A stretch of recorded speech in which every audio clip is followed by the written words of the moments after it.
लागतारू हे जान तू अपनी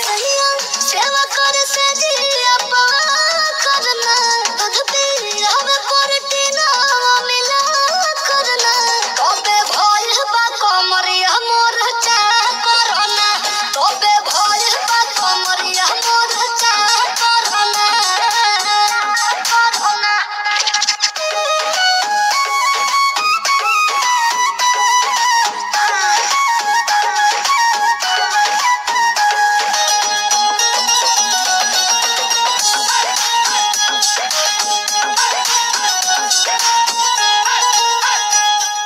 जगला में जो करे वो करे रात के मिलेला सुकून खाके राजा जी के हाथ के अच्छा लागेला कमर ककरी से भइल काटा हरावा हो गलिया लागेला जान टमा तारावा हो गलिया लागेला जान टमा तारावा हो कहे तोर गया तुझे को में पा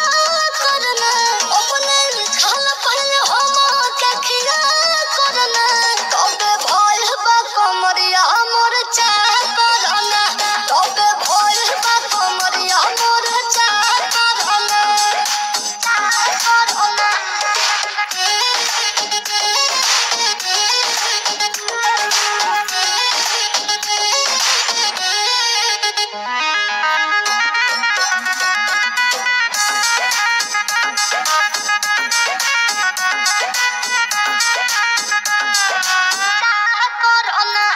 अंशु के प्यार देखे धांसो हर घरे जरत रहेली मोर सासु बुरा लागेला ढेरे सहतारू जान साचो पीरा हो तबे भइल जवानी जला जीरा हो तोहार भइल जवानी जला जीरा